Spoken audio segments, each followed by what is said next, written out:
Hello, everyone, and good morning, good afternoon, or good evening, depending on when you're listening to this. My name is John Henry Soto, and this is the JHS podcast. This is where I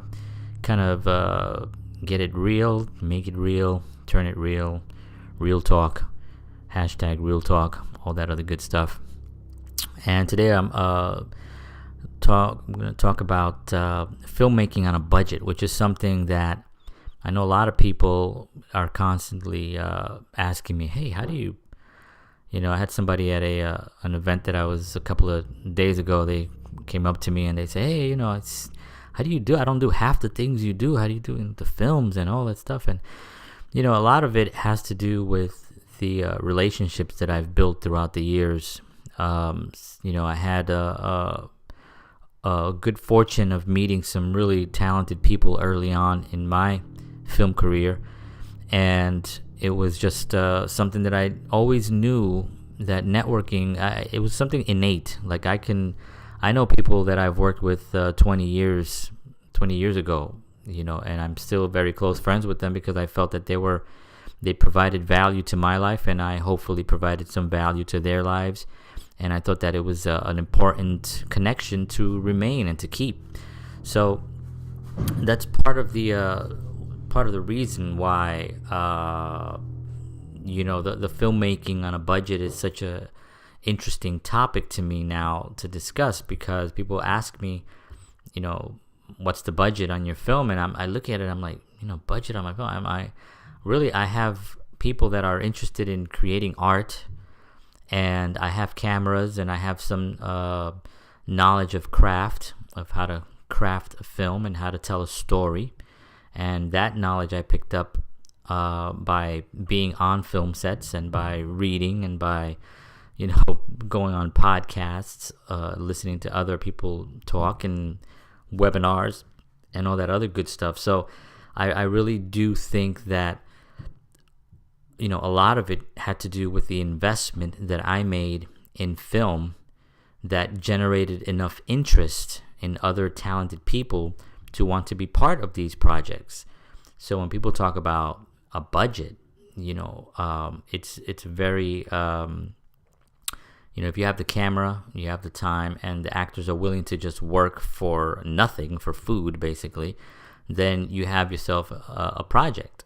Now if you want to expand on that, which is what I'm currently doing now, is you have to put work together with some talented people. You have to have a good story.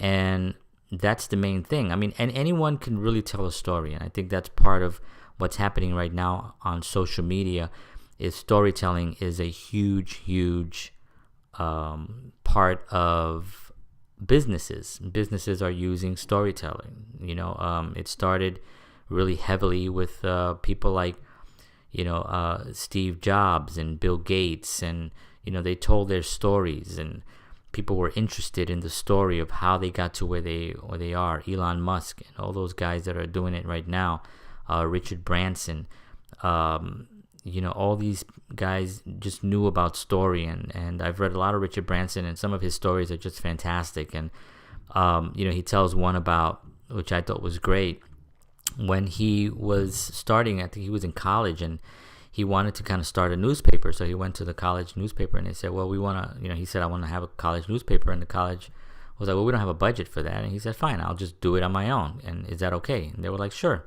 you could do it on your own. So he needed to have he needed to go around to get some money to put this thing together. So what he basically did was he took the payphone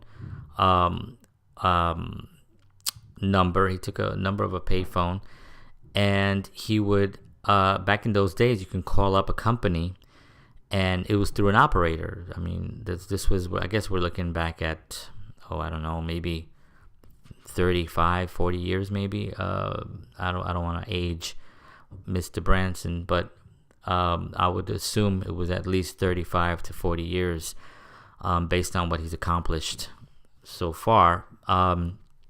So back then you can call the operator and say, I want to get a phone call through to a company. So what he would do is he would call the operator, and he would say, hey, listen, this is Richard Branson. I'm calling from the name of his company, his paper. I was wondering if I can, can you patch me into I'm having trouble with this number. Can you call this number for me? So the operator would call, and they would pick up the line and say, it's Mr. Richard Branson from his company name. And the person on the other line would be like, oh, that sounds like like they have their own secretary, they have their own kind of thing going on. So I'd say, I better take this call. And he would get these meetings with these people and got his paper started, got some donations and got his paper started. So there's a lot of ways to kind of get in the door, and sometimes you have to be creative. That's a very creative thing. Some people might say, well, isn't that a little bit, unethical or something? And I was like, well, he didn't really do anything wrong other than had to find a way to get in the door to present his idea, which obviously we all know his ideas work, and they were great ideas. So I think that was a wonderful story and a perfect idea of when you don't have the resources to start, you have to start, and even today, I'm in the works of putting 2 other films together. I'm editing 3 films right now. I've just released 2 other films. They're doing some construction next door, so I apologize if that becomes a little bit unbearable. I'm going to try to get as close to the mic as possible to drown that out. So I think it's important for people to understand that, there are certain ways that you can expand your resources to provide value to the actors and to anyone else that wants to be part of the process. But you have to be responsible. Currently, like I said, I'm working on 2 films right now to be shooting this year. We just had a rehearsal with Tim Cox and Dan Gregory, and Frank Maglio, who's going to be in it, and we have Richard Dwyer, who's going to be in it. And these are all very, very talented, very good friends. Some of them, Tim, I've never worked with Tim. I met Tim through another actor online, and we've been following each other's works. I respect his work, he respects my work, so we just said, hey, let's just do something together. He was supposed to be in one of my earlier projects, but it didn't happen for schedule reasons, and now we're making it work on this next project. And that's how it is. That's networking. I didn't lose contact with Tim. I kept following his stuff. I kept commenting. We kept interacting. We, validating each other's work. I think it's always going to be networking. That's rule number 1. It's always going to be networking. You can network with, whatever the medium is at the moment. People used to use newspapers to advertise, phones. The phone book was a big thing, right? You open up the phone book, you grab a phone, and you start cold calling people, right? That's what it was back then, and that's how people became very successful 30 years ago, 20 years ago. I haven't seen a Yellow Pages book in a few years. Actually, we used to get a small one here when I first moved to Bayonne. So it was up to 5 years ago, because I've only been here in 5 years. We were getting a little Yellow Pages, and now I have not received one at all in the last, I would say, 2 years. So that's saying something. This medium that I'm on right now, the internet, is powerful. It's the biggest thing that's happened. It's the biggest shift in our culture that has happened, I would say, since radio, since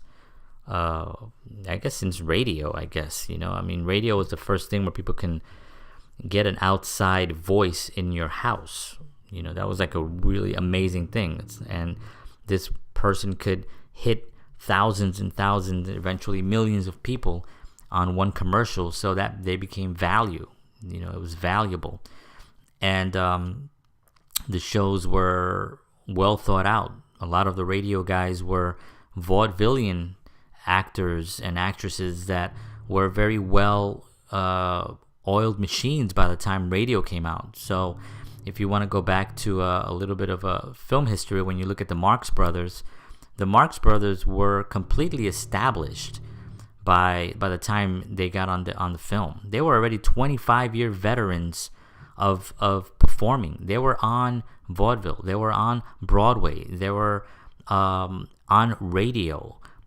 So by the time the films came out and movies were a popular thing, and the talkies came out, that was their strongest part, right? Their talkies, right? That was their whole thing, was their skill on language.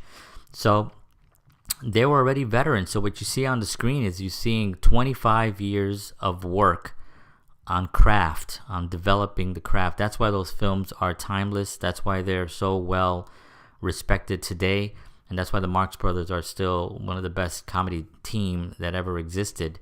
They have a wonderful story, in case you're interested in reading some of their histories. A couple of books. I can't think of their titles right now. I think there's one that was by not by Groucho. It was a guy named Ark. I think his last name was Ark. Wonderful book, and a few other ones that you can read on their history and how they approached the new medium of radio and television, and how they maximized it. And this is what's happening right now with the internet. People are maximizing it. There are people out there like Grant Cardone, like Gary Vaynerchuk, which I talk a lot about, Russell Brunson, Richard Branson is also uses the internet tremendously. He's on LinkedIn a lot, actually, which because he's a really a great writer. And this is what happened. If you go back before the internet, you had Tony Robbins, who took advantage of the television. He said, well, we have television, and television is the most popular medium where people can see you the most. So I'm going to only focus on television and speaking live and being guests on television shows. And that's what he did. And he took over the three major networks at the time, right, which was ABC, CBS, and NBC. And today we have these same channels on the internet. They're called Facebook, Twitter, Instagram, LinkedIn. Those are all channels. And if you become a superstar on those channels, this is Gary Vaynerchuk narrative that I'm actually stealing right now. But if you make yourself a celebrity on those channels, you will be successful, because that's where people are going right now. All of you right now, I want you to think, where is your cell phone? I'm sure all of you right now know where it is. You're either listening to this podcast on your cell phone, or it's sitting by you, or it's in your hand, or it's on the treadmill. You know where that cell phone is. So there's a powerful statement in that, meaning that we couldn't carry the television around 30 years ago. We had to be home for that. Today, the television is with you 24/7 in some cases, and it's by your bed. It's the first thing you look at in the morning. It's the last thing you look at night. So this is where the attention is. So that's where we're putting our focus on. And when it comes to the arts, it's the same thing. If you're in the music industry, if you're in film, if you're in art, if you're an artist, a painter, an actor, a singer, a dancer, whatever it is, you have to utilize these channels, and you have to try to make yourself a celebrity within your network. You don't need 1 million people following you. You certainly don't. There's a wonderful article, and oh gosh, I can't remember his name now. It's called 1,000 True Fans, and it's a wonderful article. I'm gonna actually see if I can pull up the guy's name. 1,000 True Fans, and it's a great article written by a gentleman named, where is it? Oh darn, Kevin Kelly. So Kevin Kelly came up with this thing called the 1,000 True Fans. And it's a wonderful example of how you don't need 1 million people to be successful. If you can produce $100 worth of content per year, that means if you're a musician, you have a CD, that's $10. You can sell a t-shirt for $10. You can sell mugs for $5. So create $100 worth of content for 365 days, 12 months. That would mean that if you had 1,000 fans, and by true fans, the way Kevin describes it is that he says a true fan is someone who will devour all your content all the time. It means that they wake up in the morning and the first thing they do is they read your blogs, or they read your posts, or they say hello. You can talk to 1,000 people. You can really interact with 1,000 people. Some of you might think, well, that's too much. No, it's not. It's not too much. If it's your job and if you care about a business, then yes, you absolutely can talk to 1,000 people. Okay, and we're looking at a whole year, so you don't have to talk to everyone every week, but you can communicate with 1,000 people. And if these people are your true fans, meaning that they will consume all your content, they will buy your music, they will buy your tickets to your films, they will buy your books, they will buy your art, they will come to your shows if you're a dancer, if you're a singer, if you're any kind of performer, a comedian. If you have 1,000 true fans in 1 year, you can make $100,000, and that's just doing the math, obviously, of $100 worth of content per year. So let's take music, for instance. If you have a record, you can put out 2 to 3 per year at $10 a pop. That's $30 already. You can have your shows. If you have a show, you can have, you should be doing 10 shows.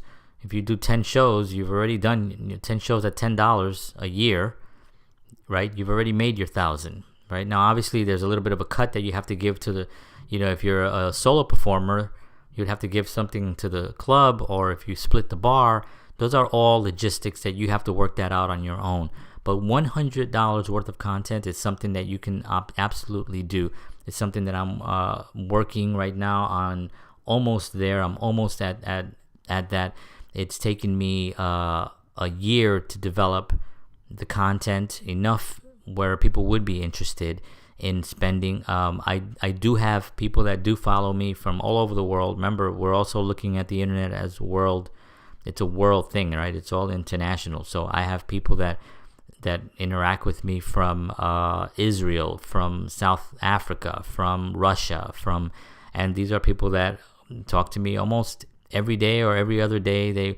They comment on all my posts. They just consume a lot of my content, and I'm so appreciative of them that I want to talk to them. I want them to know that I'm listening and that I appreciate it. And you get 1,000 people like this, you can have a very successful career doing something that you love to do. So this is the power that we have here. So when people ask me, well, filmmaking on a budget, how do you do that? And I see all these articles of filmmaking on a budget, and make a film on for only $10,000. And yes, there is, when you start getting into feature films and you start getting into the cost will go up. But before that, just make films. Just get a camera and just start shooting. Find people that are willing to be part of your projects, and then just start shooting. Start writing. If you can't write, find somebody who can write. Go on social media and ask, listen, I'm a filmmaker, but I can't write. I don't have any good ideas. Is anyone out there that wants to team up with me? Wants to put something together that's gonna, and we can push it together. We'll get our friends and family. Who's down? Put that post out there. I guarantee you that there'll be somebody interested in that. So, that's number one. I also think that it's really, really important to study the craft of filmmaking and study it a lot, and understand that regardless of whether you have great people around you or great intent or even great content, putting it together is a craft. It doesn't just go together magically. You have to piece it together artistically. You have to have a vision.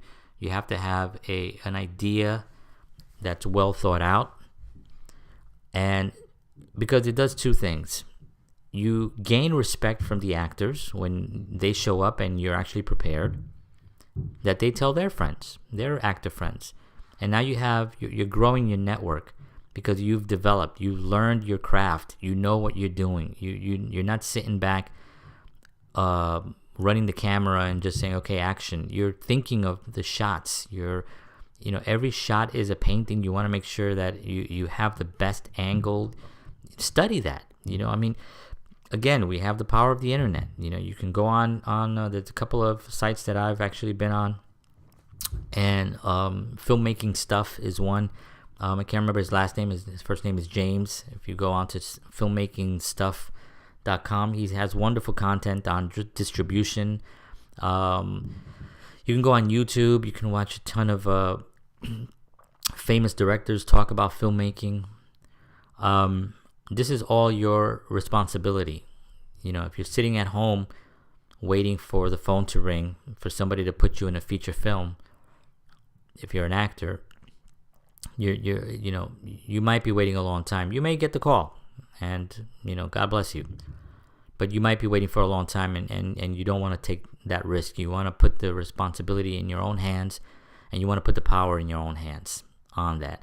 So go out and meet actors, go out and meet directors, new directors, young directors, go to colleges, do productions, do free work, whatever it is, just to network and to grow your network, because you don't know who is going to be on fire and who's suddenly going to pull in the $100 million job. Hollywood can call at any moment, and you better be ready. You better be prepared, because when you sit down in front of people that have $100 million to give you so you can direct their film, or you can be in their film, you better be on point, because you only get one shot at that point. And that is where personal development and learning the craft come in place. You can go to school for it. If you want to go and take a class, you can go to New York Film Academy, which is a good school. It's fast. 1 year you can learn everything about filmmaking. You want to, if you have the money and you're young, and you can pay the ridiculous NYU in New York, or Stanford, or somewhere. It's Stanford or UCLA. I don't remember which one. One of them, the big film school, and I guess is UCLA. Maybe that's the same school. I don't even know. But there's whatever on the West Coast and the East Coast. You have big, huge schools. You can go to Florida. You can go to Full Sail in Orlando, which is also a really great film school. If you have the money to do that and you're young, you can do that. And if you're old, you can do that too. Whatever age you are. I didn't start acting till I was 30. What was I, 36? I think at 35 I started thinking, what, maybe there's some roles for a short Puerto Rican. Maybe there's something.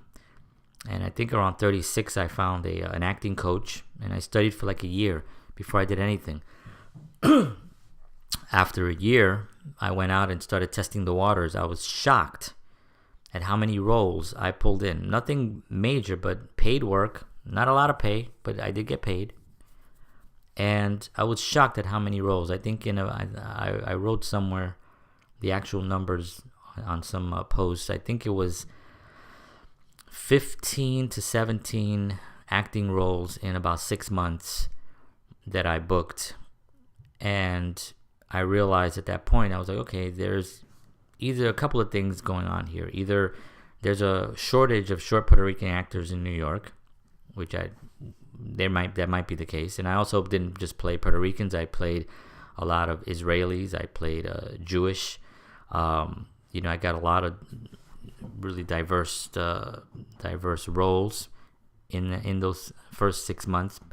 But it also taught me that maybe I have something to offer that's interesting. Maybe there's value in how I'm presenting what I've learned with my acting coach, Ruth Cullerman. And I presented what I thought were characters that would help the story move along. I didn't try to go in and steal a scene or try to do more than what the role was needed. If I needed to walk in and say, hey, can you hand me that, and walk out, and that was the only scene, then that's what I was going to do. I wasn't going to go in and, hey, can you hand me that? I wasn't going to try to I wasn't going to try to act, basically. I wasn't going to be an actor. I was going to be a reactor. And I think that when I presented that value, I realized that there was something more here. And as I went along, I enjoyed the behind the scenes and the camera work, and storytelling was always a natural thing for me. I enjoyed telling long form jokes, and I think that became my writing, and that's how I tell stories. Something or someone inspires me, I tell the story, I write it down, just like I would tell any story. I don't write characters, and then after I have the story down, I then break it down into different characters and what these people are like. And then after that, I figure out, how am I going to shoot this? Where am I going to shoot this? Do I have a location? Again, it's networking. So filmmaking in 2018 on a budget is just about social media and networking, period. That's it. There's no other secrets. You need to study your craft, know what you're doing, get the respect of the actors, and put it together. And I did, in the last year and a half, we're on our 6th one. I've released 3.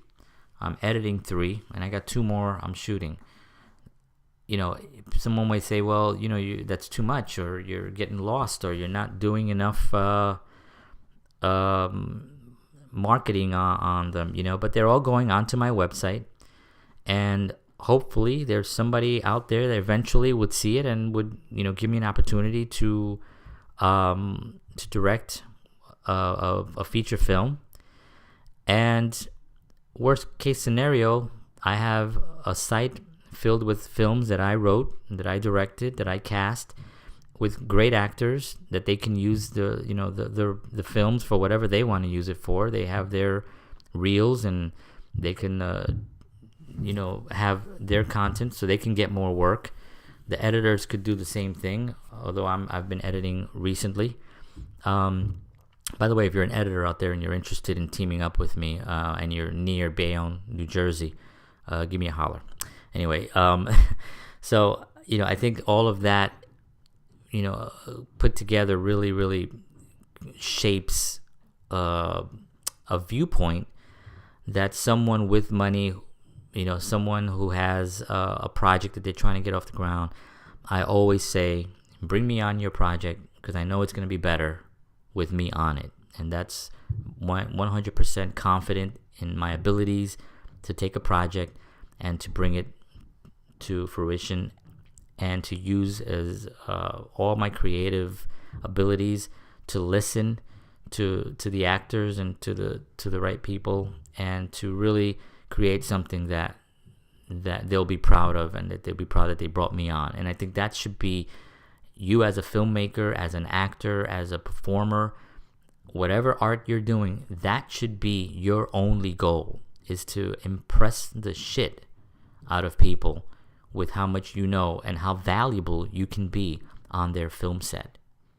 Okay, and you do that by everything that we have to offer, everything that we have at our disposal, I should say, everything that's offered to us for free on the internet, YouTube, all the other content that we have. I think that's incredibly important to really get out there and to do what it is that you want to do. So filmmaking on a budget, again, just to reiterate, is networking and using social media and studying your craft. Those are the 3 things. You want to make films, you want to have a shot at making a big film, then those are the 3 things that you need. And I guarantee that you will make good films if you do those 3. And you will make bad films, because I have some doozies out there. So I want to thank everyone for taking the time to listen to my podcast today. I went a little bit into other topics and other subjects. Filmmaking was the main point, but obviously those 3 steps, the networking, social media, and studying the craft, works for all medium in art, and really for anything. You want to do real estate, you want to do you want to be an accountant, the best accountant. These are all things that are valuable. Okay, So thank you all very, very much. I'm approaching the 30-minute mark.